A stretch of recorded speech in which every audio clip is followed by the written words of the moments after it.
নমস্কাৰ, আপোনালোক সকলোকে মোৰ ইউটিউব চেনেল আছাম এক্সাম কৰ্ণাৰলৈ স্বাগতম জনাইছোঁ। আজি আপোনালোকৰ বাবে লৈ আহিছোঁ SSLC ছ'চিয়েল ছায়েন্সৰ আজি আগৰ কুৱেশ্যন পেপাৰ আছিল তাত অহা MCQ খিনি। আজি অনুষ্ঠিত হৈ যোৱা যিখন ছায়েন্সৰ কুৱেশ্যন পেপাৰ আছিল ছায়েন্সৰ কুৱেশ্যন পেপাৰত আপোনালোকৰ MCQ প্ৰায় আগৰখিনি কুৱেশ্যনৰ পৰাই দিয়া হৈছে। বহুত কুৱেশ্যনৰ পৰাই দিয়া হৈছে। মই ভিডিঅ' দিছিলোঁ, যিসকল ছাত্ৰ ছাত্ৰীয়ে চাইছিলে তেওঁলোকে হয়তো পাৰিছে, বহুত কমন পৰিছিলে আপোনালোকৰ আগৰ কুৱেশ্যন পেপাৰৰ পৰা। গতিকে আপোনালোকে ছ'চিয়েল ছায়েন্সৰ পৰীক্ষা দিবলৈ হ'লে আগৰ কুৱেশ্যন পেপাৰখন এনালাইচিছ কৰিব লাগিব, আগৰ যিবোৰ কুৱেশ্যন পেপাৰ আছিলে। মই সেইকাৰণে 2017 চনৰ পৰা 2024 চনত যিমানখিনি MCQ আহিছিলে আৰু যিমানখিনি কুৱেশ্যন আহিছিলে তাৰ আনচাৰখিনি জনাই যাম। গতিকে আপোনালোকে এই ভিডিঅ'টো চাবই, স্কিপ নকৰাকৈ প্ৰত্যেকটো কুৱেশ্যন চাই যাব। কাৰণ আপোনালোকৰ ইয়াত বহুত কুৱেশ্যন ৰিভাইজো হৈছে, আপোনালোকে চাব পাৰিব কিমান কুৱেশ্যন ৰিভাইজ হৈছে। গতিকে এইটো ভিডিঅ'টো চাই আপুনি উপকৃত হ'ব, সেইটো 100% চিয়ৰ। গতিকে আপুনি এবাৰ এই ভিডিঅ'টো চাবই, লগতে আপোনাৰ লগৰবোৰকো শ্বেয়াৰ কৰিবলৈ নাপাহৰিব। ইয়াত 2017 চনত সুধিছিলে 1906 চনৰ মুছলিম লীগ গঠন কৰাত ব্ৰিটিছ প্ৰশাসকৰ নাম কি আছিলে? ইয়াৰ কাৰেক্ট আনচাৰটো হ'ব আপোনালোকৰ লৰ্ড মিণ্টো। গতিকে আপোনালোকে যি লৰ্ড মিণ্টো, গতিকে তাৰপিছত টুত অলপ কোনো অনবীকৰণযোগ্য সম্পদ, এইটো প্ৰায় সুধি আছে পৰীক্ষাত। গতিকে নবীকৰণ আৰু অনবীকৰণ আপোনালোকে চাবই। অনবীকৰণ, গতিকে আপোনালোকৰ ডিটো কাৰেক্ট হ'ব নেচাৰেল গেছ। তাৰপৰা থ্ৰীটো আপোনালোকে সুধিছে কোনখন সাগৰে এছিয়া আৰু আফ্ৰিকা মহাদেশক পৃথক কৰিছে? এছিয়া আৰু আফ্ৰিকা, এই কুৱেশ্যনটো দুবাৰ ডিফাৰেণ্টকে সুধিছে। এছিয়া আফ্ৰিকাক কিহে ছেপাৰেট কৰিছে? গতিকে কাৰেক্ট অপশ্যন 3 ৰেড চি। হয়তো আপোনালোকে এই বুলি পৰীক্ষা সুধিব পাৰে যে ৰেড চিয়ে কিহক পৃথক কৰিছে, হয়তো তেনেকেও সুধিব পাৰে। গতিকে আপোনালোকে চাব ৰেড চি লোহিত সাগৰে কিহক পৃথক কৰে, তেতিয়া আপোনালোকৰ অপশ্যনত থাকিব এছিয়া আৰু আফ্ৰিকা। গতিকে আপোনালোকে অপশ্যনটো তেনেকৈ পঢ়িব বা কুৱেশ্যনবোৰ তেনেকৈ পঢ়িবলৈ চেষ্টা কৰিব। তাৰপৰা আহিলে কুৱেশ্যন নম্বৰ 4, আন্তৰ্জাতিক ন্যায়ালয়ৰ ন্যায়াধীশৰ মুখ্য সংখ্যা হ'ল। গতিকে এইটো কুৱেশ্যন নম্বৰ 4ৰ যিটো কাৰেক্ট অপশ্যন হ'ব সেইটো 15 জন, 15 জন হয়। গতিকে আপোনালোকৰ কাৰেক্ট অপশ্যনটো আপোনালোকৰ 15। তাৰপৰা আহিলে আপোনালোকৰ 5, কুৱেশ্যন নম্বৰ 5। কুৱেশ্যন নম্বৰ 5ৰ কাৰেক্ট অপশ্যন হ'ব আপোনালোকৰ লৰ্ড কাৰ্জন। বংগ বিভাজনৰ কাৰ্যকৰী হৈছিলে এইটো লৰ্ড কাৰ্জন। তাৰপৰা কুৱেশ্যন নম্বৰ 6, কুৱেশ্যন নম্বৰ 6ৰ ভাৰতৰ ৰাষ্ট্ৰপতিয়ে পৰিষদৰ হিচাপে নিযুক্তি দিয়ে। এইটো আপোনালোকৰ এই কুৱেশ্যনটো মই এবাৰ চাব লাগিব, তথাপিও আকৌ এবাৰ মই যদি চাওঁ এইটো চিফ মিনিষ্টাৰ হ'ব লাগে, নহ'লে আপোনালোকৰ এইটো আপোনালোকৰ চিফ ছেক্ৰেটাৰী, এই দুটাৰ ভিতৰতে হ'ব লাগে। এইটো মানে চাব লাগিব আপোনালোকৰ। তাৰপৰা কুৱেশ্যন 7, কুৱেশ্যন 7ৰ তলত কোনবিধ সম্পদ অজীৱী, অৰ্থাৎ জীৱ নাই, গতিকে বায়ু জীৱ নাই, এইকেইটা আপোনাৰ জীৱ আছে। কুৱেশ্যন নম্বৰ 8, কুৱেশ্যন নম্বৰ 8ৰ এইটো গুৱাহাটী শ্বিলঙক সংযোগ কৰা ৰাষ্ট্ৰীয় ঘাইপথটো কি? এইটো NH40। গতিকে এইবিলাক correct answer NH40। Question 9, question 9ৰ কাৰেক্ট অপশ্যন আপোনাৰ বি হয়। বেংক অফ হিন্দুস্তান পুৰণি বেংক আমাৰ ইণ্ডিয়াৰ। গতিকে আপুনি চাব 9ৰ বি। তাৰপৰা কুৱেশ্যন নম্বৰ 10, কুৱেশ্যন নম্বৰ 10 মানৱ অধিকাৰ দিৱস পালন কৰা হয় 10 ডিচেম্বৰ। গতিকে 2017 চনত এইখিনি আছিলে MCQ খিনি। আৰু ইয়াৰ 17 চনত আপোনালোকে এই কুৱেশ্যনবোৰ চাই দিব, 2 নম্বৰীয়া কুৱেশ্যনবিলাকো আপোনালোকে চাবলৈ চেষ্টা কৰিব। কুৱেশ্যন পেপাৰখন উলিয়াই ল'ব আৰু 2017 চনৰ কুৱেশ্যন পেপাৰখনৰ এই যিবিলাক আছে এইবোৰ বংগ বিভাজন, ভাৰতীয় চিত্ৰকলা, এই কুৱেশ্যনবোৰ আপোনালোকে পঢ়ি যাবই। আপোনালোকৰ হয়তো ইয়াৰ পৰা কমন পৰিব, এইটো 100% চিয়ৰ। এটা দুটা হ'লে আপোনালোকে কমন পৰিব, কাৰণ এটা দুটা কমন পোৱা মানে আপোনাৰ বহুত 2 নম্বৰ 4 নম্বৰ আপোনালোকে অহা। গতিকে এইখিনি আপোনালোকে এবাৰ চাই যাব। লগতে মানচিত্ৰ যিমান আহিছিলে গোটেই মানচিত্ৰ কেইখন চাব। আগৰ কুৱেশ্যন পেপাৰ মানচিত্ৰ সদায় চেমিয়ে থাকে, আপোনালোকৰ কি হয় বেলেগ একো নুসুধে, চেমিয়ে অকাপে সুধি থাকে। গতিকে আপুনি মানচিত্ৰখন এবাৰ চাব। গতিকে এইখিনি এবাৰ চাই ল'ব। 2017 চনৰ পেপাৰখনৰ MCQ খিনি কৰি দিলো, লগতে আপোনালোকে এইখিনি চাব। মানচিত্ৰ ৰাষ্ট্ৰীয় উদ্যান লিখিবলৈ আহে, ৰাষ্ট্ৰীয় উদ্যান এখন মনত ৰখাই ল'ব, সেইটো ভালকে মনত ৰখাই আপোনালোকে তাত লিখিব। মোনাবাৰী চাহ বাগিচা, লোকপ্ৰিয় কবিতা বৰদলৈ, এয়াৰপৰ্ট গুৱাহাটীত আছে। গুৱাহাটীত আপোনালোকে গুৱাহাটীত হেৰি কৰি পেলাই 8টা নীলত লিখিব লাগে গুৱাহাটীত আছে বুলি লিখি দিলে হ'ল। তেনেকে আপোনালোকে মানচিত্ৰখন লিখি দিলে হ'ল। গতিকে এখন 2017 চনৰ। এতিয়া আমি পিছৰ কুৱেশ্যন পেপাৰ চাম 2018 চনৰখন। এখন হৈছে 2018 চনৰ পেপাৰখন। 18 চনৰ এতিয়া MCQ খিনি চাম আমি। সুধিছে কোনটো সময়ত গান্ধীজীয়ে কৰিম কিমান মৰিম শ্লোগানটো দিছিলে। 1ৰ আপোনালোকৰ অপশ্যন, আপোনালোকৰ যিটো অপশ্যন আছে চি, এইটো হ'ব কুইট ইণ্ডিয়া মুভমেণ্টৰ সময়ত। তাৰপিছত আহিলে আপোনালোকৰ 2, মনিয়ান দেৱানৰ লগত কাক ফাঁচি কাটাৰ ওলোমোৱা হৈছিলে? পিয়লি বৰুৱাক, এইটো কাৰেক্ট অপশ্যন বি হয়। তাৰপৰা কুৱেশ্যন নম্বৰ 3, অসম এছ'চিয়েশ্যনৰ অধিৱেশন ক'ত হৈছিলে? ডিব্ৰুগড়ত হয়তো, অপশ্যন চি টো কাৰেক্ট অপশ্যন। তাৰপৰা আহি গ'ল কুঁহিয়াৰ পৰা, এইটো কাৰ হয়? আপোনালোকৰ কুৱেশ্যন নম্বৰ 4, কুৱেশ্যন নম্বৰ 4 আপোনালোকৰ কাৰেক্ট আনচাৰ এ হয়। এইটো আপোনালোকৰ অষ্ট্ৰিকসকলৰ হয়। তাৰপৰা আহি গ'ল কুৱেশ্যন 5, তলত কোনো মানৱ সৃষ্ট সম্পদ, এইটোও সুধিয়ে বাৰে বাৰে MCQ সুধিয়ে আছে মানৱ সৃষ্ট সম্পদ। গতিকে আপোনালোকৰ এইটো ইৰিগেশ্যন হ'ব। তাৰপৰা এচিড বৰষুণ সাধাৰণতে সৃষ্টি হয়, এচিড বৰষুণ ক'ত সৃষ্টি হয়? য'ত আপোনালোকৰ পলিউশ্যন বেছি হয়। ক'ত হ'ব? তেতিয়া আপোনালোকৰ ইণ্ডাষ্ট্ৰিয়েল এৰিয়া। তাৰপৰা আহি গ'ল 7 আপোনালোকৰ এইটো দিছে নে ইউৰোপ আৰু এছিয়াক ছেপাৰেট কৰে, এইটো আপোনালোকৰ ইউএল, নহ'লে এইবুলি আপোনালোকক সুধিব পাৰে উৰাল পৰ্বতমালাই কোন দুখন দেশক ছেপাৰেট কৰে, তাত অপশ্যন থাকিব পাৰে ইউৰোপ আৰু এছিয়া, গতিকে আপোনালোকে তেনেকেও সুধিব পাৰে, গতিকে আপোনালোকে তেনেকেও পঢ়িবলৈ চেষ্টা কৰিব। এইটো আপোনালোক কুৱেশ্যন নম্বৰ এইটো যেতিয়া সুধিছিল 2018 চনত, তেতিয়া আপোনালোকৰ আমাৰ নেশ্যনেল পাৰ্ক 5খন আছিলে, এতিয়া আপোনালোকৰ 7খন হ'ল, গতিকে এইটো অপশ্যন তেতিয়া কাৰণে 5, এতিয়া আপোনালোকৰ 7খন হ'ল, কিন্তু আপোনালোকৰ কিতাপত যিটো আছে সেইটো আপোনালোকে দিব লাগিব, গতিকে কিতাপত যিটো আছে সেইটো আপুনি সেইটোহে দিব অপশ্যনত আহিলে। যদি অপশ্যন আপোনালোক 7খন থাকে তেতিয়া 7খন দিব, যদি এই পৰীক্ষাত এইবুলি আহে তেতিয়া 7 যদি অপশ্যনটো থাকে 7 ক্লিক কৰিব, যদি 7 নাথাকে এইকেইটা অপশ্যনে থাকে তেতিয়াহ'লে 5টো ক্লিক কৰিব। মোৰে নুসুধিব পাৰে, এইটো কুৱেশ্যন নুসুধিব চাগে। তো কুৱেশ্যন 9 আপোনালোকৰ চি হয়, কুৱেশ্যন 9 আপোনালোকৰ চি হয়, এইটো ডক্টৰ সচিদানন্দ সিনহা আছিলে আপোনালোকৰ বৈঠকখনৰ সংবিধান সভাৰ প্ৰথম বৈঠকখনৰ সভাপতিত্ব কৰিছিলে। কুৱেশ্যন 10 আপোনালোকৰ correct option number B, Riksbank of Sweden, এইটো চবতকে পুৰণি বেংক, মানে চেণ্ট্ৰেল বেংক।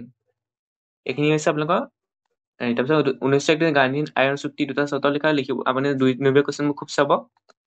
সাঁচিপুটীয়া পুথি নাম লিখা, এইখিনি চাব আপোনালোকে। তাৰপৰা স্বদেশী আন্দোলনৰ সময়ত বংগবন্ধু স্বদেশী আন্দোলনৰ বিষয়ে চাব অলপ, স্বদেশী আন্দোলনৰ মহিলাৰ ভূমিকা, মণিৰঞ্জনৰ ভূমিকা 1857 চনত, ৰঙীয়া কৃষক বিদ্ৰোহ, ফুলকৰি ধাৰা, এইখিনি আপোনালোকে চাব। পথুঘাটৰ ৰণ, এইবিলাক অলপ পঢ়ি যাব, 2 নম্বৰ কাৰণে লিখিবলৈ আহিব পাৰে চমু বিৱৰণ, গতিকে এইখিনি এবাৰ পঢ়ি যাব। যোৰহাট সাৰ্বজনীন সভাৰ বিষয়ে লিখিবলৈ আহিব পাৰে, এইখিনি আপোনালোকে এবাৰ চাওক। কি পৰিস্থিতি মহাত্মা গান্ধীয়ে অহিংসা আন্দোলন আৰম্ভ কৰিছিলে, এই কুৱেশ্যন 5 নম্বৰ কুৱেশ্যন কেইটা চাই যাব। আপোনালোকে পৰীক্ষাত যদি গোটেই কুৱেশ্যনটো নোৱাৰে যিকণ পাৰে সেইকণকে লিখিব, কেতিয়াও খালীকে এৰি থৈ নাহিব, এইটো পৰীক্ষাৰ ষ্ট্ৰেটেজি হয়, মানে আপুনি খালীকে এৰি থৈ আহিলে নম্বৰ নিদিয়ে, কিন্তু আপুনি কিবা কিবি লিখি থৈ আহিলেও আপোনাৰ নম্বৰ দিবই, সেইকাৰণে আপুনি কিবা নহয় কিবা লিখি থৈ আহিব। কুৱেশ্যনটো কেতিয়াও খালীকে এৰি থৈ নাহিবই, সেইকাৰণে আপুনি কিবা নহয় কিবা লিখি থৈ আহিব, আপোনাক তেতিয়া নম্বৰটো দিয়া চান্স থাকে। কিন্তু আপুনি যদি খালীকে এৰি থৈ আহে তেতিয়া আপোনাক একো দিব নোৱাৰে, কাৰণ আমি খালী বহিখনে একো নম্বৰ দিব নোৱাৰে। যদি আপুনি এই কুৱেশ্যন একো নাজানে তথাপিও কিবা কিবি আমি লিখিছে, তথাপিও আপোনাৰ নম্বৰটো দিয়া হাফ এটা নম্বৰ আপোনাক দিব, গতিকে আপুনি তেনেকে লিখিবলৈ চেষ্টা কৰিব, কুৱেশ্যন এৰি থৈ নাহিবই পৰীক্ষাত। নবীকৰণযোগ্য অনবীকৰণযোগ্য পাৰ্থক্য সম্পৰ্ক লিখি পেলাই আপোনালোকে সদায় এক্সাম্পল দিবলৈ চেষ্টা কৰিব। নবীকৰণযোগ্য সম্পদৰ উদাহৰণ দি দিব, সূৰ্য ৰশ্মি বা বতাহ তেনেকে দিব, অনবীকৰণ দি দিব কয়লা, পেট্ৰলিয়াম এইবোৰ তেনেকে দি দিব। এইবোৰ চাব। পৃথিৱীৰ বৃহত্তম মৰুভূমি ক'ত অৱস্থিত, চাহাৰা মৰুভূমি আফ্ৰিকাত আছে, এইবোৰ চাব। এনেই আপোনালোকে এবাৰ চাব গোলকীয় উত্তাপ কি, গোলকীয় উত্তাপৰ আপোনাক গেছবোৰৰ নাম সোধে, গতিকে গোলকীয় উত্তাপৰ গেছবিলাকৰ নাম মনত ৰাখিব, এনে আপোনালোকে এবাৰ চাই ল'ব। এইখন হ'ল 2018 চনৰ। এতিয়া আপোনালোকৰ 2019 চনৰ পেপাৰখনৰ MCQ কেইটা কম। 2019 চনৰ পেপাৰখনৰ এতিয়া MCQ খিনি চাম। 2019 চনৰ পেপাৰখনৰ MCQ আপোনালোকৰ এই অপশ্যনটো 3 হ'ব, এইটো ৰামচাই মেকডনাল্ড আপোনালোকৰ সাম্প্ৰতিক বঁটা ঘোষণা কৰা। তাৰপৰা বিটো তলত কোনটো চনত ব্ৰিটিছসকলে অসমত দাস প্ৰথা বিলুপ্তি ঘটাইছিল, এইটো B1 হ'ব আপোনালোকৰ 1843 চনত। তলত কোনজন জোনাকী পথৰ সম্পাদক আছিল, এইটো চন্দ্ৰকুমাৰ আগৰৱালা, C2 D। তলত কোনবিধ ভাৰতীয় ধ্ৰুপদী নৃত্য অন্তৰ্গত, আপোনালোকে ধ্ৰুপদী নৃত্যবোৰ চাব, অৰ্থাৎ ক্লাছিকেল ডেন্সবোৰ চাব। আমাৰ 8টা নে কেইটা ক্লাছিকেল ডেন্স আছে, গোটেইকেইটা আপোনালোকে মনত ৰাখিব। অসমৰ যেনেকে সত্ৰীয়া তেনেকে এইকেইটা মনত ৰাখিব, পৰীক্ষা সুধিয়ে থাকে, গতিকে আপোনালোকে এইটো কুচিপুড়ি হয় অন্ধ্ৰপ্ৰদেশৰ। এই ক্লাছিকেল ডেন্স কেইটা চাই যাব, আপোনালোকে সুধিব পাৰে কোনটো ক হয়। তামিলনাডু সুধিছে, আপোনালোকৰ অন্ধ্ৰপ্ৰদেশো সুধিছে, বাকীবোৰো সুধিব পাৰে। উৰিষ্যাৰ কাৰণে উৰিষ্যি, মণিপুৰৰ কাৰণে মণিপুৰী, তেনেকে এটা মনত ৰাখিলে ভাল। সত্ৰীয়াটো অসমত 3টা মনত ৰাখিলে বাকীকেইটা মনত ৰাখিব পাৰিব তেনেকে। তাৰপৰা নম্বৰ আপোনালোকৰ অপশ্যন 3 হয়, এইটো নেচাৰেল গেছ, তলত কোনটো অনবীকৰণযোগ্য সম্পদ। এফৰ কাৰেক্ট অপশ্যন 2 হয়, কাৰ্বন ডাই অক্সাইড। তাৰপৰা আহিলে এফ, যি পৃথিৱীৰ দীৰ্ঘতম পৰ্বত শ্ৰেণীটো হ'ল এণ্ডিছ পৰ্বত, যি আপোনালোকৰ 2 হয়। তাৰপৰা আহি গ'ল এইচৰ আপোনালোকৰ কাৰেক্ট অপশ্যন হৈছে 3, এইটো আপোনালোকৰ 3 জৱাহৰলাল নেহৰু হয়, খচৰা সমিতিৰ সদস্য নাছিল, গতিকে এইকেইটা আপোনালোকৰ MCQ কেইটা। এইটো চাব, গান্ধীজীয়ে কেতিয়া সবৰমতী আশ্ৰমৰ পৰা সাগৰৰ দাণ্ডি লৈ লোণ আইন ভংগ কৰি যাত্ৰা কৰিছিল, এই কুৱেশ্যনটো চাব। অসম এছ'চিয়েশ্যন অধিৱেশনত নিৰ্বাচিত হোৱা সভাপতি সাধাৰণ সম্পাদকৰ নাম লিখা। ওজাপালি দুটা ভাগৰ নাম লিখা। স্বদেশী আন্দোলনৰ দুৰ্বল হৈ ব্ৰিটিছ চৰকাৰে। স্বদেশী আন্দোলনৰ প্ৰাৰম্ভিক কাৰ্যসূচী। স্বদেশী আন্দোলনৰ 3টা অৱদান লিখা। এইটো 1718 চনৰ বিদ্ৰোহৰ কাৰণসমূহ লিখা। বিদ্ৰোহ গোত্ৰৰ সম্পৰ্কে লিখা। ফুলগুৰি ধাৰাৰ বিষয়ে লিখা। মই কৈছা ফুলগুৰি ধাৰা, পথুঘাটৰ ৰণ, আপোনালোকে এইবিলাক চাব। সত্যাগ্ৰহ বুলিলে কি বুজা, এইবোৰ চাব কুৱেশ্যন। ভাৰতীয় আন্দোলনৰ বিষয়ে লিখিবলৈ আহিব পাৰে, এইখিনি আপোনালোকে চাব। উত্তৰ আমেৰিকা মহাদেশৰ প্ৰধান পৰ্বত শ্ৰেণীটোৰ নাম কি? North America. এনে চাব জলপৰিবহন প্ৰদূষণ মানে কি বুজা? আপোনালোকে এবাৰ চাব প্ৰদূষণ মানে কি বুজা? অসমৰ জনসংখ্যা বৃদ্ধিৰ কাৰণ সমূহকৈ লিখা। সম্পদ সংৰক্ষণ বুলিলে কি বুজে? ইয়াৰ প্ৰয়োজনীয়তা কি? এতিয়া মানচিত্ৰ দিছে, তেল শোধনাগাৰটো ক'ত আছে? ডিগবৈত আছে এটা। তথা আপুনি অইল ৰিফাইনেৰী, তাৰপৰা আহি গ'ল ৰপ্তানি বৃদ্ধি উদ্যোগিক প্ৰাক। এইখিনি হৈছে আপোনালোকৰ কুৱেশ্যন খিনি। এতিয়া আমি চাম 2020 চনৰ পেপাৰখন বিশ্বৰ MCQ খিনি। চৌৰি চৌৰা সংঘৰ্ষ কেতিয়া হৈছিল সুধিছে। বিশ্বৰ কাৰেক্ট অপশ্যন এ আপোনালোকৰ এ হয় 1 ফেব্ৰুৱাৰী 1992। তাৰপৰা বি মণিদানৰ লগত কাক ফাঁচি দিছিল?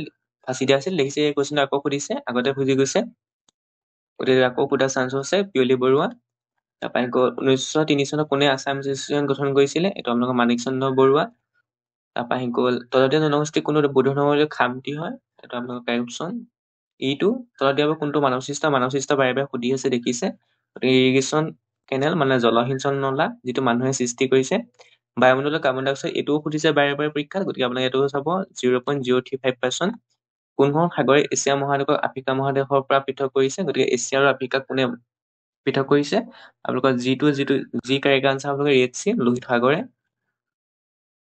তাৰপিছত আহি গ'ল আপোনালোকৰ এইচটো আপোনালোকৰ হ'ল সমাজবাদী। এইটো আপোনালোকক সুধিছিলে 42 নং সংকটত 3টা শব্দ যোগ কৰা আছিল। 3টা শব্দৰ নাম কি? এটা হ'ল ছচিয়েলিষ্ট, আপোনালোকৰ ইউনিটি আছিলে এটা চাব 3টা শব্দ 3টা।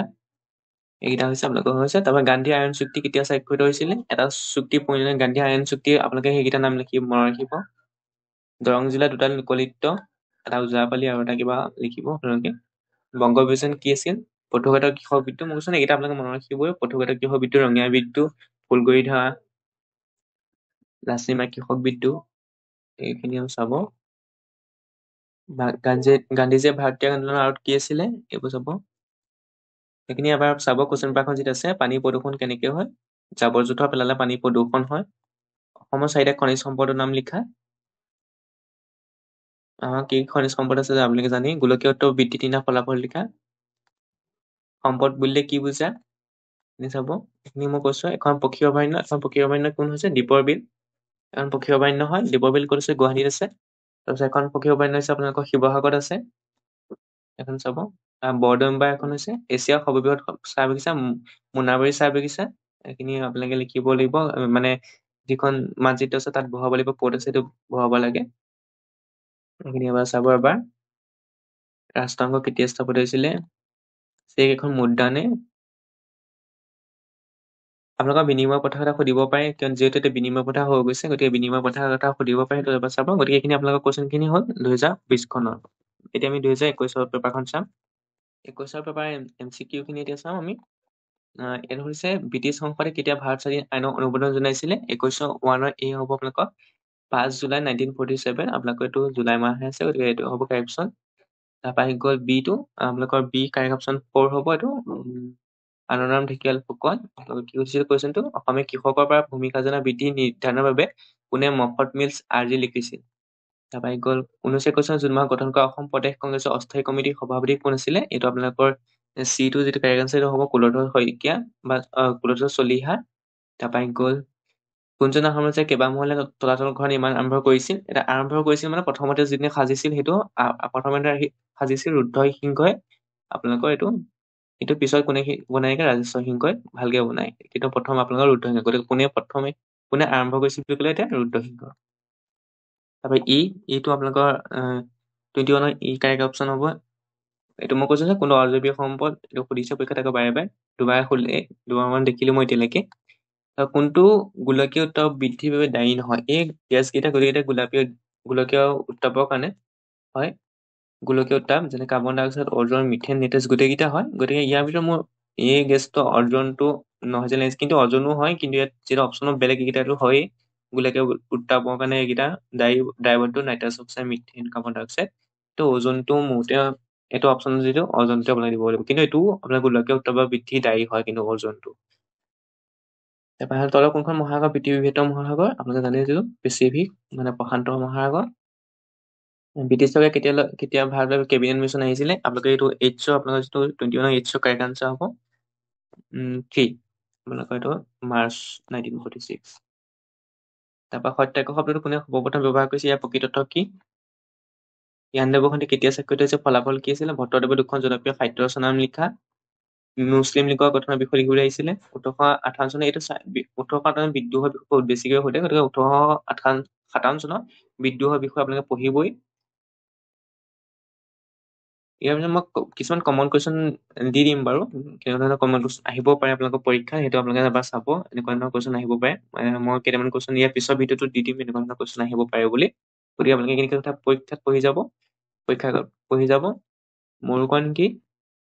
এইবোৰ চাব আপোনালোকে। অনবীকৰণযোগ্য সম্পদ কি? যিবোৰ মানে অনবীকৰণযোগ্য মানে নন ৰিনিউৱেবল, মানে আপুনি আকৌ আনিব নোৱাৰি, যেনেকে কয়লা, পেট্ৰলিয়াম সেইবোৰ। সম্পদ সংৰক্ষণ বুলি কি বুজিছে, এইটো বাৰে বাৰে সুধিছে পৰীক্ষাত, আপুনি এবাৰ চাব। এইখিনি আপোনালোকে চাব এবাৰ কুৱেশ্যন পেপাৰখন। মাটি কেনেকৈ প্ৰদূষিত হয়? ৰাজ্যৰ ৰাজধানী ষ্টেট কেপিটেল, আমাৰ ৰাজ্যৰ ৰাজধানী আমাৰ দিছপুৰ। দিছপুৰত আছে, গুৱাহাটীত আছে চিভিক টাউন। ৰেচম নগৰ, ভাৰতৰ প্ৰথম তেল শোধনাগাৰ ডিগবৈ। এইখিনি আপোনালোকে চাব। এখন হৈছে 2000 আপোনালোকৰ 21 চনৰ কুৱেশ্যন পেপাৰ জনালো। আপোনালোকৰ 22 চনত যিহেতু আপোনালোকৰ পৰীক্ষা হোৱা নাছিল, গতিকে আপোনালোকৰ এতিয়া আমি 23 চনৰ পেপাৰখন চাম। 23ৰ আমি কুৱেশ্যন পেপাৰখন চাম। 23ৰ অপশ্যনবোৰ চাব আপোনালোকে। আপোনালোকৰ 23ৰ 1ৰ এ, কোনজন ব্ৰিটিছ ভাইছৰ শাসনকালত বংগ বিভাজন আৰম্ভ হৈছিল, সেইটো আপোনালোকে জানে। 1ৰ এ হ'ব, তাত লৰ্ড কাৰ্জন। তাৰপৰা আহি গ'ল 1ৰ এ। 2 বিটুইন হুম ৱাজ এ তৃতীয় এলাহাবাদ। এলাহাবাদ কাৰ মাজত হৈছিলে? 2 মোগল আৰু ইষ্ট ইণ্ডিয়া কোম্পানী। এটা আপোনালোকৰ হ'ব between Shah Alam and Nawab cliff. তাৰপৰা আহি গ'ল ৰাউলাট এক পাছ। 3টো আপোনালোকৰ যিটো 3 আছে তাৰ হ'ব 1919 চনত ৰাউলাট এক পাছ হৈছিলে। তাৰপৰা আহি গ'ল দি জয়ন্তীয়া ৰিভল্ট, যিটো 4 নম্বৰ আছে, 4 নম্বৰটো কাৰেক্ট অপশ্যন চি হয়। এইটো উকিয়াং নংবাই আপোনালোকৰ জয়ন্তীয়া বিদ্ৰোহ নেতৃত্ব দিছিলে। 5টো উত্তৰ পূৰ্ব ভাৰতৰ আটাইতকৈ পুৰণি প্ৰথম ৰাজহুৱা বিশ্ববিদ্যালয় কিখন? আপোনাৰ গুৱাহাটী বিশ্ববিদ্যালয়। তামিলনাডুৰ চৰকাৰী স্বীকৃতি, মই কৈছো নে ক্লাছিকেল ডেন্সৰ বিষয়ে সুধি থাকে বাৰে বাৰে, গতিকে আপোনালোকে ক্লাছিকেল ডেন্স কেইটা চাব, ধ্ৰুপদী নৃত্য কেইটা চাব। গতিকে আপোনালোকৰ যিটো 6 আছে, আপোনালোকৰ 6ৰ আপোনালোকৰ কাৰেক্ট আনচাৰ হ'ব ডি। ডিটো ক'ত আছে? ভাৰত নাট্যম, তামিলনাডু ভাৰত নাট্যম। তথা কোনটো প্ৰাথমিক বৃত্তি নহয়? প্ৰাথমিক বৃত্তি ফিচিং, ফৰেষ্ট, এগ্ৰিকালচাৰ কেইটা প্ৰাথমিক ভিত্তিক, কিন্তু আপোনালোকৰ শিল্প উৎপাদন প্ৰাথমিক বৃত্তি নহয়। তথা কোনটো সম্পদৰ ক্ষেত্ৰত প্ৰযোজ্য নহয়? আপোনালোকৰ যিটো 8 আছে, এইটো কাৰেক্ট আনচাৰ হ'ব আপোনালোকৰ বি, বজাৰৰ মূল্য নাই, মাৰ্কেট ভেলু নাথাকে। তাৰপৰা বায়ুমণ্ডলৰ কাৰ্বন ডাই অক্সাইড বুজিলো, কাৰ্বন ডাই অক্সাইডৰ বিষয়ে সুধি আছে, গতিকে কাৰেক্ট অপশ্যন হ'ব বি, 9 আপোনালোকৰ বি। তাৰপৰা কুৱেশ্যন 10, কুৱেশ্যন 10ৰ আপোনালোকৰ তলত দিয়া কোনো এচিড বৰষুণ সৃষ্টি কৰে? ছালফাৰ ডাই অক্সাইড, গতিকে কাৰেক্ট অপশ্যন 10ৰ ডি। তাৰপৰা আহি গ'ল 2-1, ইয়াৰো শুদ্ধতা বাচিবলৈ দিছিলে। দুটাই কৈছে লোকমতে ভাৰতৰ কিমান সংখ্যক অসমৰ বাস কৰে? আপোনালোকৰ 2-1ৰ আপোনালোকৰ চি হ'ব। তাৰপৰা আহি গ'ল 2-2, অসমৰ কথা প্ৰথম জনশ্ৰুত কি? অষ্ট্ৰিক গ্ৰুপ, গতিকে এইটো কাৰেক্ট আনচাৰ 2A। তাৰপৰা আহি গ'ল 3টো আপোনালোকৰ কাৰেক্ট অপশ্যন হ'ব বি। এই তিনিটা মই কৈছো যে ছচিয়েলিষ্ট, ছেকুলাৰ, ইউনিটি, এই তিনিটা আপোনালোকৰ 42 নং সংশোধনীৰ জৰিয়তে ভৰোৱা হৈছিলে আমাৰ সংবিধানত। তাৰপৰা আহি গ'ল 4, আপোনালোকৰ 4ৰ কাৰেক্ট অপশ্যন বি হ'ব। ৰাছিয়া 5খন সদস্য আপোনালোকৰ ৰাষ্ট্ৰসংঘ। 1925 চনৰ ভাৰত চৰকাৰ আইন, এইটো আপোনালোকৰ যিটো 5 আছে তাৰ কাৰেক্ট অপশ্যন হ'ব চি। আপোনালোকৰ চিটো অনলি 1 কাৰেক্ট। তাৰপৰা আহি গ'ল 6, আপোনালোকৰ 6ৰ কাৰেক্ট অপশ্যন এ হ'ব। Chief Justice of Supreme Court, মানৱ অধিকাৰ আয়োগৰ সভাপতিজন Chief Justice of Supreme Court, মুখ্য ন্যায়াধীশ হ'ব লাগিব। তাৰপৰা আহি গ'ল 7ৰ আনচাৰ আপোনালোকৰ বি হয়, চিট বি। তাৰপৰা আহি গ'ল, এইটো আপোনালোক সুধিছে মুদ্ৰা ক্ৰমৰ বিকাশ বুলি দিলে। মুদ্ৰা প্ৰথম কি আছিলে? আমাৰ আছে প্ৰথম বিনিময় প্ৰথা, তাৰপৰা জন্তু দিয়া, তাৰপিছত অমুদ্ৰা ধাতু মুদ্ৰা, কাগজী মুদ্ৰা। গতিকে প্ৰথম আপোনালোকৰ কাৰেক্ট অপশ্যনটো হ'ব বি। আপোনালোকৰ যিটো এইটো আপোনালোকৰ বি হ'ব। তাৰপৰা আহি গ'ল 9, ভাৰতবৰ্ষৰ এটা বিত্তীয় বৰ্ষ সামৰিলে কালচোৱা, এইটো আপোনালোকৰ কি হয়? April to March. তাৰপৰা 10ৰ আপোনালোকৰ এইটো 10ৰ অপশ্যনটো মোৰ থাকি গ'ল, এইটো আপোনালোকৰ পিছত চাব লাগিব এই কুৱেশ্যনটো। আপোনালোক গোটেইকেইটাই মোৰতে হ'ব লাগে, 1, 2, 3, 4 চিটোও হ'ব লাগে শুদ্ধ, মানে গোটেইকেইটাই আছিলে আপোনালোকৰ 5A প্লেনত, গোটেইকেইটা আছিলে। গতিকে আপোনালোকৰ মোৰতে চিটো শুদ্ধ হ'ব লাগে, 1, 2, 3, 4। দুয়োটা নিৰ্মূলকটো হয়েই। অৰ্থনীতি হাৰ খৰগতিটো হয়। আত্মনিৰ্ভৰতা অৰ্জন কৰে, এইটো গতিকে আপোনাৰ অপশ্যন চি হ'ব লাগে। ইয়াৰ আপোনালোকৰ উত্তৰবোৰ চাব, এইখিনি চাব। 18শ শতাব্দীত বিদ্ৰোহ নেতৃত্ব কোনে দিছিল? গোবিন্দ কোঁৱৰে দিছিলে। জোনাকীকাৰ প্ৰথম সম্পাদক খিনি চাব। অৰ্থশাস্ত্ৰ কোনে লিখিছে? পৃথিৱীৰ ক্ষুদ্ৰতম মহাসাগৰ নাম কি? চেনিয়া। অসমৰ আটাইতকৈ খেঙা বসতি জিলাখনৰ নাম কি? কোনবিধ সূতা সোণালী সূতাৰ বাবে বিখ্যাত? আগৰ কুৱেশ্যন পৰা যিমান আপোনালোকে কৰিব সিমান। নীতি আয়োগৰ কোন প্ৰধানমন্ত্ৰী হয়? আগৰ কুৱেশ্যন পৰা আপোনালোকে যিমান কৰিব সিমানে আপোনালোকৰ কমন পৰিব। আপুনি চিন্তা নকৰিব, আপোনালোকৰ MCQত কমনটো পৰিবই। আপোনালোকে গতিকে আগৰ কুৱেশ্যন পাব, এনালাইচিছ কৰিব। গতিকে টেষ্টখন কৰিলো। এতিয়া লাষ্ট আপোনালোকৰ কুৱেশ্যন নম্বৰ 24খন আমি চাম। 24খনৰ MCQ খিনি চাম, কি আহিছিল 24 চনত সেইখিনি আমি চাম এতিয়া। এতিয়া আমি কুৱেশ্যন নম্বৰ 24 চনৰ MCQ খিনি চাম। আপোনালোকৰ 1ৰ কাৰেক্ট অপশ্যন হ'ব 24ৰ 1ৰ কাৰেক্ট অপশ্যন হ'ব বি। আপোনালোকৰ লৰ্ড কাৰ্জনৰ সময়ত হৈছিল এইটো। আপোনালোকৰ বি, 1ৰ বি। তাৰপৰা আহি গ'ল 2। এইখিনি আপোনালোকৰ কুৱেশ্যন কৈ নাযাওঁ মই। 2 আপোনালোকৰ চি হ'ব। The capital Assam again shifting Shillong. 1911 চনত হৈছিলে। তাৰপৰা আহি গ'ল আপোনালোকৰ 2 অপশ্যন বি, এইটো কাৰেক্ট অপশ্যন। এইটো নহয় আপোনালোকৰ, এইটো অপশ্যন বি। আপোনালোকৰ অপশ্যন বি টো আপোনালোকৰ 2C হয়। ভুল হৈছে মোৰ, এইটো নহয়। আপোনালোকৰ 2C হয়। 1 2 4, 1 2 আৰু 4। তাৰপৰা আহি গ'ল 3। আপোনালোকৰ 3 অপশ্যন বি হয়। চাউথ আফ্ৰিকা সত্যাগ্ৰহ কেতিয়া আপোনালোকৰ ক'ত কৈছিলে? মোক তেজ দিয়াটো কোনে কৈছিলে? আপোনাৰ নেতাজী সুভাষ চন্দ্ৰ বসুৱে কৈছিলে। মোক তেজ দিয়া মই তোমালোকক স্বাধীনতা দিম। কুৱেশ্যন 5 আপোনালোকৰ কাৰেক্ট অপশ্যন এ হয়। তাৰপৰা কুৱেশ্যন 6 আপোনালোকৰ কাৰেক্ট অপশ্যন বি হয়। দাস প্ৰথা কেতিয়া হৈছিল? এইটো সুধিছে, দাস প্ৰথা বাৰে বাৰে সুধিছে। তাৰপৰা 7ৰ কাৰেক্ট অপশ্যন আপোনালোকৰ চি হয়। পথৰুঘাটৰ কৃষক বিদ্ৰোহ 1861। তাৰপৰা আহি গ'ল 8ৰ আপোনালোকৰ কাৰেক্ট অপশ্যন বি হয়। জনজাতীয় বিদ্ৰোহ কোনে নেতৃত্ব দিছিলে? কাছাৰ, নৰ্থ কাছাৰ। তাৰপৰা আহি গ'ল বি আপোনালোকৰ 8ৰ বি। 9ৰ বি। তাৰপৰা আহি গ'ল 10ৰ চিকিৎসা মহাবিদ্যালয়। প্ৰথম অসমৰ যিখন চিকিৎসা মহাবিদ্যালয় সেইখন হৈছে আপোনালোকৰ ডিব্ৰুগড়ত। জোনাকী যুগত ইমুতি বুলিলে কোন সাহিত্যিকক বুজা যায়? আপোনালোকৰ 11ৰ আপোনালোকৰ ডি হ'ব 1।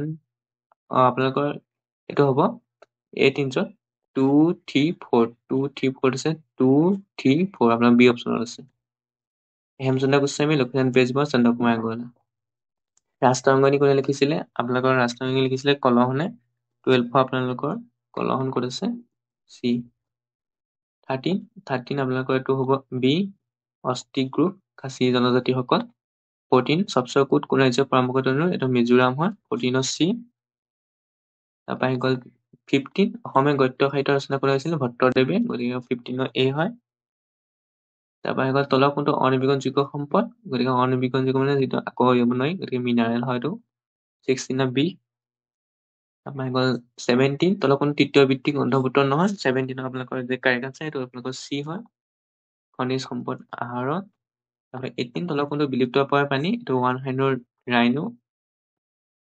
19 সেউজগৃহ উদাহৰণ নহয়, সেউজগৃহ গেছৰ উদাহৰণ নহয়। 19ৰ আপোনালোকৰ কাৰেক্ট অপশ্যন ডি, অক্সিজেন। তাৰপৰা আহি গ'ল 20 আপোনালোকৰ 20 কাৰেক্ট অপশ্যন বি। আপোনালোকৰ পৰিৱেশৰ স্থানীয় সমস্যা এটা হ'ল flood problem in Brahmaputra valley. আমাৰ কি হৈছে পৰিৱেশৰ স্থানীয় সমস্যাটো এটা আমাৰ স্থানীয় সমস্যা হয়। বানপানী হোৱাটো এটা স্থানীয় সমস্যা। তাৰপৰা আহি গ'ল 20 মাটিকালি হিচাপে পৃথিৱীৰ বৃহত্তৰ দেশ কোনখন? মাটিকালি ভিত্তিত 21ৰ চি, ৰাছিয়া। 21ৰ চি। তাৰপৰা আহি গ'ল 22 আপোনালোকে এছিয়া আফ্ৰিকা দিছে, এইটো বাৰে বাৰে সুধি আছে, গতিকে এইটো চাব লোহিত সাগৰে। 23 কাৰেক্ট অপশ্যন বি হয়, ইজিপ্তৰ ৰাজধানী কাইৰো। তাৰপৰা 24ৰ এইটো হ'ব 24ৰ কাৰেক্ট অপশ্যন বি হয়, আপোনালোকৰ 72.19%। 25 আপোনালোকৰ 25ৰ কাৰেক্ট আনচাৰ হ'ব বি, গুৱাহাটী, শিলচৰ, যোৰহাট, ডিব্ৰুগড়। জোনাকী উপত্যকা নগৰৰ কথা কৈছে। তাৰপৰা আহি গ'ল 26ৰ আপোনালোকৰ কাৰেক্ট অপশ্যন বি হয় টি বড়ো মিচিং কাৰ্বি, বড়ো ডাঙৰ জনজাতি, তাৰপিছত মিচিং, তাৰপৰা কাৰ্বি। তাৰপৰা আহি গ'ল অসমৰ অন্তৰ্গত দীঘলীয়া ৰাষ্ট্ৰীয় ঘাইপথটো কি? 27 আপোনালোকৰ কাৰেক্ট অপশ্যন চি হয়, নেশ্যনেল হাইৱে 52। অসমৰ দীৰ্ঘতম ৰাষ্ট্ৰীয় 27 চি, নেশ্যনেল হাইৱে 52।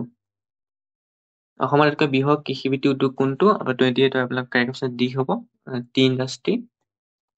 29 আপোনালোকৰ 29 কাৰেক্ট অপশ্যন বি হয়, ডক্টৰ সচিদানন্দ সিনহা। 30 সুধিছে, 30 আপোনালোকৰ কাৰেক্ট অপশ্যন এ হয়, অংগৰাজ্যৰ বাবে সুকীয়া সমন্বয় ব্যৱস্থা। আপোনালোকে ইয়াত নহয়, এইটো আপোনালোকে এ, এইটো only one is correct. 30A। 31 আপোনাৰ বি হয়, 24 অক্টোবৰ তাৰিখে ৰাষ্ট্ৰসংঘ দিৱস পালন কৰা হয়। 32 আপোনালোকৰ কাৰেক্ট অপশ্যন বি হয়, আপোনালোকৰ 193 খন। 33 আপোনালোকৰ বি হয়, 33B। তাৰপৰা আহি গ'ল 34 এইটো অশুদ্ধ হয়, international cricket ICC headquarter new দিল্লীত নাই, এটা আমেৰিকাত নিউয়ৰ্কত আছে। তাৰপৰা আহি গ'ল 35 আপোনালোকৰ ক'লো। এতিয়া আপোনালোকৰ অপশ্যন 35 আপোনালোকৰ ডি হয়, এইটো চিকিউৰিটি কাউন্সিল। তাৰপৰা আহি গ'ল 36 কাৰেক্ট অপশ্যন ডি হয়। তাৰপৰা 37 আপোনালোকৰ কাৰেক্ট অপশ্যন মনি ইজ মিডিয়ামৰ, মুদ্ৰা হৈছে বিনিময় মাধ্যম। সেইটো আপোনালোকে দিছে চাগে, আপোনালোকৰ ইয়াত আছে, মই 37 আপোনালোকৰ এইটো ভাৰতবৰ্ষৰ কেন্দ্ৰীয় বেংকটোৰ নাম কি? আমাৰ বেংক 38 আপোনাক অপশ্যন কি? C, reserve bank of India. তলৰ কোনটো বাণিজ্য বেংকৰ কাৰ্য নহয়? 39 কোনটো আপোনালোকৰ এইটো ডি, বাণিজ্য বেংক কাগজী মুদ্ৰা স্থাপন নকৰে। কাগজী মুদ্ৰা কোনে স্থাপন কৰে? আমাৰ ৰিজাৰ্ভ বেংকে কৰে। 40 আপোনাৰ কাৰেক্ট অপশ্যন কি? বি, ইন মুম্বাইত আছে নাবাৰ্ডৰ হেডকোৱাৰ্টাৰ বা মুখ্য কাৰ্যালয়। 41 আপোনালোকৰ কাৰেক্ট অপশ্যনটো এ হয়। তাৰপৰা আহি গ'ল প্ৰথম পঞ্চবাৰ্ষিক 1951 পৰা 1956 চলিছিলে আপোনালোকৰ প্ৰথম পঞ্চবাৰ্ষিক পৰিকল্পনা। তাৰপৰা আহি গ'ল 42 নীতি আয়োগৰ অধ্যক্ষ কোন? নীতি আয়োগৰ অধ্যক্ষ হৈছে প্ৰধানমন্ত্ৰী। 42B হ'ব। 43 কাৰেক্ট অপশ্যন চি হয়, তো উদাৰীকৰণ 43। তাৰপৰা 44 কাৰেক্ট অপশ্যন এ হয়, 44 কাৰেক্ট অপশ্যন এ ব্যক্তিকৰণ হ'ল। তাৰপৰা হ'ল 45 অন্তিমটো কুৱেশ্যন, এইটো আপোনাৰ 45 অপশ্যন এ। গতিকে এইখিনি কুৱেশ্যন আছিলে আপোনালোকক মই কৈ দিলো যিমানখিনি কুৱেশ্যন আছিলে। গতিকে এইখিনি আপোনালোকে এবাৰ পৰীক্ষালৈ যোৱাৰ আগত চাবই, আপোনাৰ লগৰখিনিকো শ্বেয়াৰ কৰিব, কাৰণ ইয়াৰ পৰা কমন আহিবই। আপোনালোকৰ যিখন জেনেৰেল চায়েন্সৰ কুৱেশ্যন পেপাৰ আছিল, তাতো আগৰ কুৱেশ্যন পেপাৰ পৰা বহুত কমন পৰিছে। আজি আপোনালোকৰ যি MCQ কুৱেশ্যন আছিলে তাত বহুত কমন পৰিছে। গতিকে এই কুৱেশ্যনবোৰ আপোনালোকে এবাৰ চাই যাব পৰীক্ষালৈ যোৱাৰ আগত। যদি ভিডিঅ'টো চাই উপকৃত হ'ল, লাইক কমেণ্ট শ্বেয়াৰ কৰিব, লগতে চেনেলটো ছাবস্ক্ৰাইব কৰি দিব। Thank U.